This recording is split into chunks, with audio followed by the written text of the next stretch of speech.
Hi, and welcome back to another episode of the History of Fan Anime. I'm your host, William Chow, and today is one of my favorite type of episodes.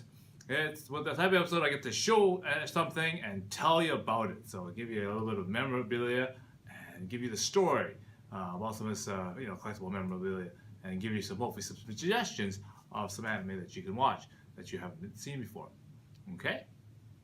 So, as you know, Arctic Animation has fan-subbed some very popular TV shows at the very beginning. Orange Road, Maison Ikkaku, Pat Labor. But not only did we do TV shows, we also did some really popular animations that were featured in these magazines, and that I rented from the Japanese video store. But I just didn't know what was going on in the story, so I figured, okay, well, let's go buy the Laserdisc, let's get them translated, and let's put them out. Sure enough, they were so popular that these major companies eventually picked them up and then made them commercially released. Kind of rendering the Fansub useless, but that's all right. We got them out earlier and got people interested in these titles, and again, probably gave the some free test marketing for these companies to find out that, hey, this is a good title. We should probably get this licensed, and they did, and it probably ended up being a pretty good seller for them. Okay, so I'll get started with our first title.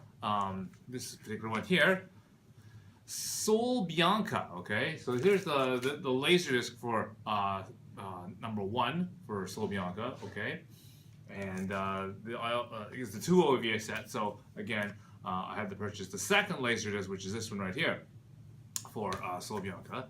Okay, now this is a really popular series because, again, it's another one of these female pirates type of a series. If you interested in like starships and kind of like this sort of gun wielding female characters, this basically had all the very major elements of the 3 Gs that a lot of people liked to see in animes at this time. So we figured, oh, this is a pretty popular title.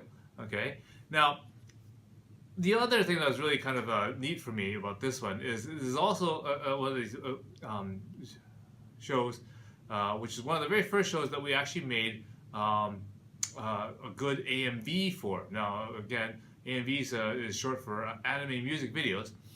At this time, we didn't have the technology as you do nowadays with non-linear editing to be able to take clips and pieces from different types of different places of anime and put them all together.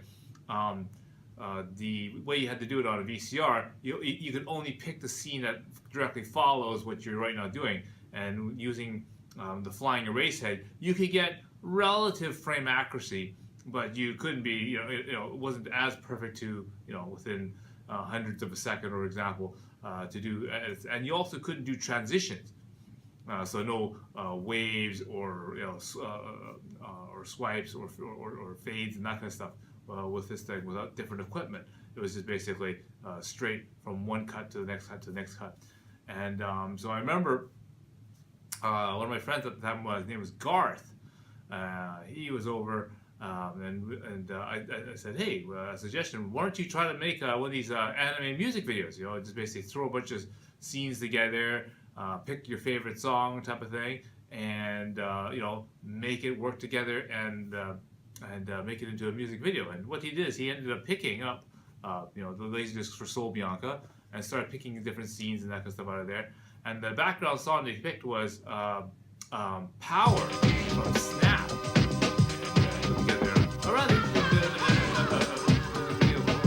Again, maybe later on I will post up some of the different AMVs that we had made using linear editing. So again, different technology that you guys are now accustomed to with the computers and everything. But again, it might be kind of an interesting sort of retro look at how anime music videos were done at this time. So again, if you haven't, this is now commercially available. Soul Bianca. All right. The next video that I would like to point out is this particular one. Okay. This is Starship Troopers. Okay. So, as I will comment, a lot of anime clubs and that kind of stuff in the early stages weren't big enough to be on their own as an anime club. A lot of them had to start off as part of a sci-fi club, or or maybe even a comic club, and then spawned and it was able to separate because of the numbers to become an anime club. So I picked this title because, well, obviously Starship Troopers is a very popular novel by Robert A. Heinlein. And of course, was made into a live movie, and then later on made into a animated CGI computer rendered graphics kind of TV series. Okay, but even in this early time, there was such a thing as the Japanese animated version of Starship Troopers. So this is the laserdisc for number 1, and here's number 2, and number 3 for Starship Troopers. So this was exciting because again, I saw this at a video rental store, and I thought, wow, this is like great. This is like a Japanese animated version of a traditional science fiction classic. And so when you watch it, of course, some people will argue, well, it's not an exact adaptation of the book, but it's actually pretty good and it's pretty close. And after watching Roughnecks, which is what the name of that CG TV series was called, you could say it was actually a better rendition of the book and the story than even that was. And definitely the animation quality was a slightly little different than your standard Japanese animation, because they try to because obviously all the characters are kind of westernized, right? But they still did draw it in a Japanese animation style. And so that's why this is a really an exciting OAVA series. And again, we also subtitled this one a little later in the chronology, because again, had problems finding people who were willing to translate this particular thing, because again, it only really has a sci-fi sort of nostalgic type of niche market, shall we say. And so, Daisuke wasn't my normal, interested in this particular type of series, so I had to get someone else to get the translation for this. But eventually we managed to do it, and we did subtitle it and make it available to different people who asked for Arctic Animation Fansub. So again, if you're looking for a classic series and you're interested in things like how how the Spartans and that stuff worked in Halo, then definitely you want to check out how this kind of early mech suits and that kind of stuff worked in Robert I. Heinlein's book, Starship Troopers. So again, great anime, Starship Troopers, the OAVA, 3 OAVAs as a Japanese anime. Definitely something to check out. The next anime that I want to get into is, again, it's not quite in chronological order of what things that we actually released, because again, there are many different OAVAs that we released when we first started out Arctic Animation, but and of course the main TV series that we did was of course like Orange Road, followed by Maison Cock, followed by Pat Labor. But as I said, there was many different OAVAs in there, and I'm not going to exactly go through them in order, because there's different things that I want to bring out to show you when I get to certain types of series. So that's why I haven't started with Orange Road or done an episode with Orange Road quite yet, because there's some special stuff that I want to show that, because again, that TV series has a little bit more of a sentimental attachment to me, so I want to make sure I grab all the special things to show you in that show and tell episode. So again, subscribe below, and you will get that episode notification when I make those episodes. Okay, so get into that.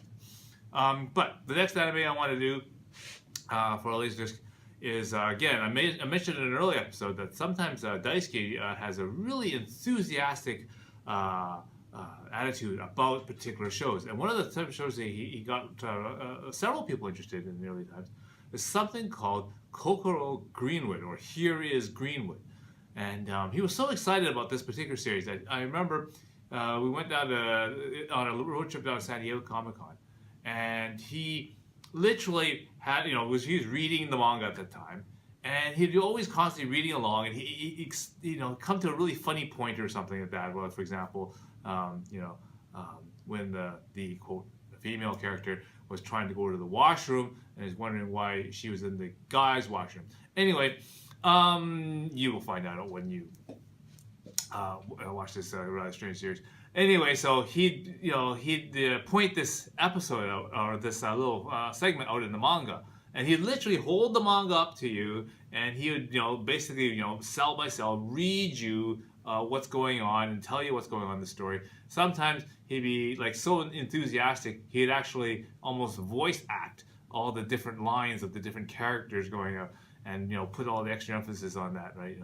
So it's like, for example, the the president of the dorm room or whatever, his room was right beside the main character's Haskawa's room, and he ended up getting stuck with the female character, and he basically said, we are next door, and if we hear some screaming going on, you're gonna get it, right? And of course he's going, why is this always happening to me? Things like that.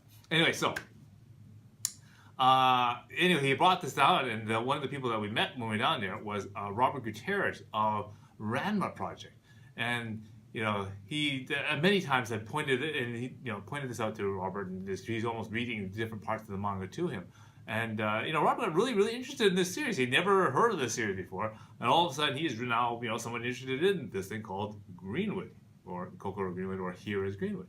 So what I wanted to bring out was that we eventually decided, okay, well, the anime for this manga came out, had to get it. So Daisuke again quickly did the subtitles for that, and so basically this is when we picked up Here is Greenwood. Okay, now this particular Laserdisc had volumes 1 and 2 on it, and then we went on to this one, which is volume 3. Here is Greenwood, volume 3. Okay. Again, this is an uncommon sort of didn't fit the 3Gs sort of mantra for different shows that are being released right now, but it proved popular enough that eventually a commercial version was released. And not only was that, it's one of the rare ones that with the commercial version that came out, they actually released a commercial version LD. So this is an English LD, okay, released by Software Sculptors, okay. So this is their volume 1, okay, and then they also split it up into a volume 2. This is the Laserdisc for the volume 2 in English, and this is the volume 3 version in English by Software Sculptors. Again, collectible items now, and of course, don't worry, they've released them on DVD. So again, for these who don't have Laserdisc players, they do have them for you. So again, as a fan of Greenwood, it was great that we initially got the Japanese LDs so we could get the fan subs out. But then it was almost a completed goal by having one of the commercial companies pick it up and actually properly release it in a commercial version. Because then not only did you get a better video quality, all the subtitles and all the errors and timing and all that stuff were all got fixed and all put onto the Laserdisc, and then you also had the ability to do selectable subtitles and all that other stuff that you do nowadays with all your commercial releases. So again, stuff to check out if you're looking for a kind of a cute high school story with a kind of a odd thing in it. Kokoro Greenwood, or Here is Greenwood.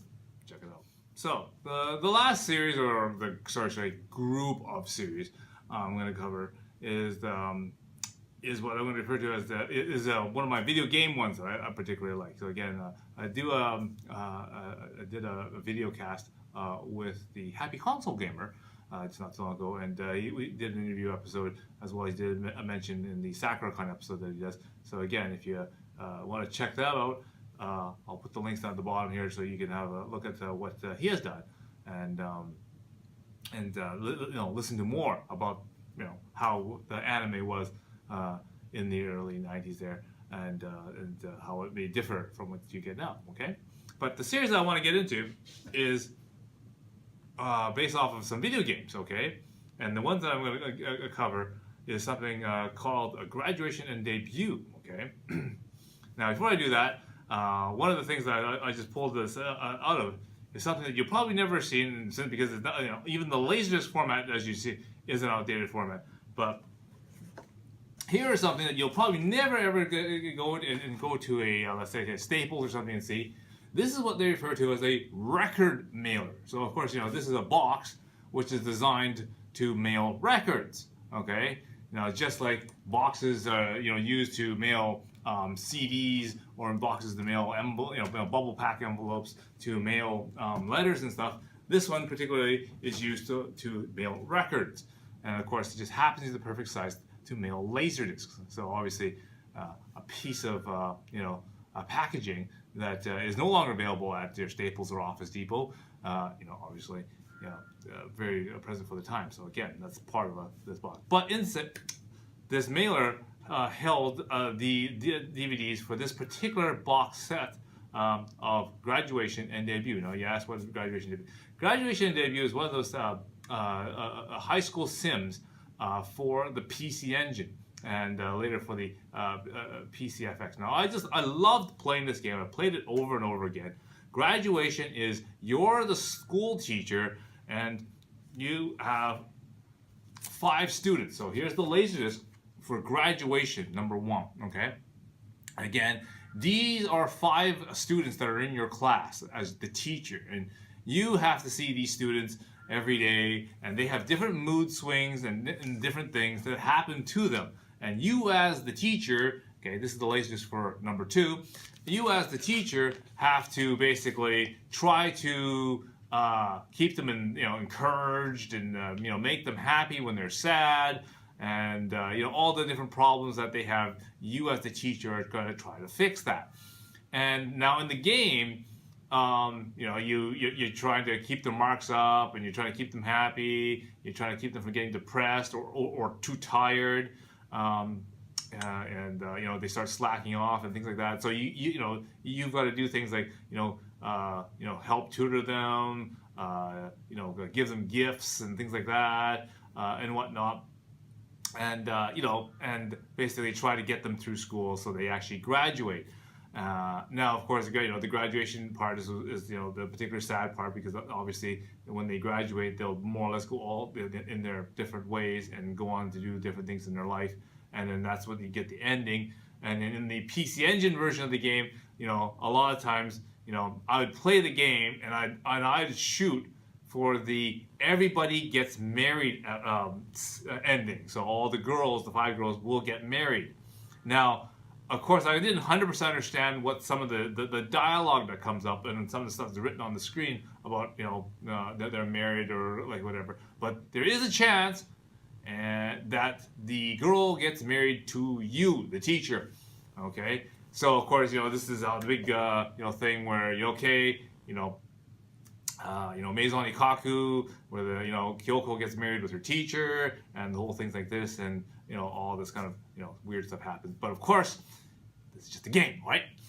So don't get too excited. All right, so Graduation, again, very well animated, based off the TV series or off the animation game, and there's only 2 OAV sets in this particular segment. Okay, it ended up proving that this is so popular. They actually made a second game called The Graduation, and they put it on the FX. They changed some of the characters, a new set of characters. Again, the game got a little bit more complicated than I could really handle, because they added more different things, a timing of day and things like that, which made it really tough to keep track of the kids. And so it was really hard to manage and keep track of them in that fashion. So it became a little hard to claim, but it was a predecessor for me for playing a lot of Dead or Alive Beach Volleyball, because again, that's the same kind of idea where you had to manage.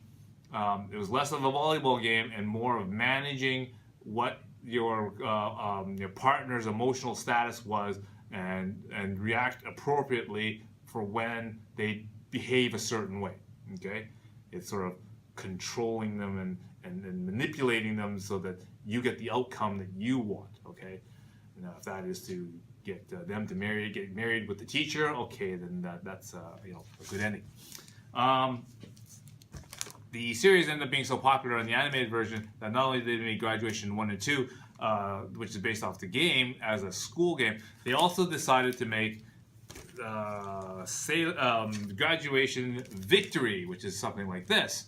Okay, so this is where they take the 5 characters in Graduation and made it into a giant robot, being dispatched to save Japan type of series. Okay, so again, so they made 2 volumes. That's volume 1, and that's your volume 2 for that. Okay, that's called Graduation Victory. Okay, They also made another type of a game for the PC Engine FX at this time, and it was a revolutionary game, and it was called Debut. Okay, again, similar type of art styles as the Graduation. Okay, here's the laserdisc for Debut. Okay, now Debut is basically you're the manager and you control these 4 girls in their singing debut, acting debut, type of thing.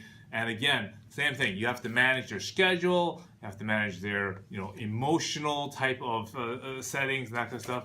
Okay. And again, this is the laserdisc for number 2. Okay. Again, same sort of animation style from these things, and a lot of the same Seiyu actors and that kind of stuff. So again, a fairly popular game for that series. Again, a little too hard for me to understand all the different nuances that were in the game, so I couldn't play the game as well as I played the Graduation game. But definitely that was one of my favorite. Anyway, these animes we subtitled, and again, personally for myself, it was a great treat to find out that they made this kind of anime, and I love the ending on Graduation, because it does definitely remind me of back in high school, grade 12 type of thing, and it has a really a nice touch at the very end where it even rings true today that yes, in grade 12, after you graduate, your life will change, because again, a lot of your friends at that time are going to go their own separate ways, and you will too as well go your separate way, and go and pursue your life, in a path that may be different from everyone else, and that's what Graduation will do to you. And and that this is a nice reminder of that time of your life, which is which you live. And again, if we had a DeLorean that could go back in time, I would definitely go back to that time again and do it all over again. Maybe not quite the same way. I was a little bit nerdy in school, so I think I'd change that. All right? Okay. So if you're interested in giving me an email or contact me for different questions, or you have suggestions, by all means, directly below me right here is a link to my website and my contact information. You can then shoot me an email or write me a DM or something. That'd be great. I'd like to hear from you and get some suggestions and maybe some ideas of what I should be talking about. I've already got some ideas from other people about some things like this, the status of fansubs, how fansubs have changed, the effect of the industry and things like that. So those are great ideas. I'll put those into future episodes. So again, you want to hit subscribe there, so that way you get notifications of when new episodes will appear. All right.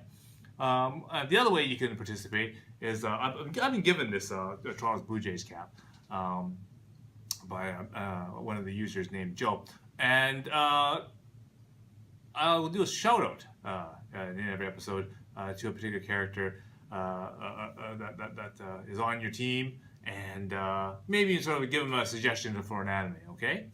And so the one I decided to pick this episode is a Roberto Alomar. Okay, he's your second baseman, and he's your number 12. All right, he's also the first Canadian Toronto Blue Jays inducted into the Hall of Fame. Okay, so I thought 12. Okay, well, without getting into Seattle Seahawks fans and that kind of stuff. Okay, so I'm not gonna go there, but I thought, okay. Think of a great TV series that has 12 episodes. Okay, well, a lot of series usually have 13, especially if they're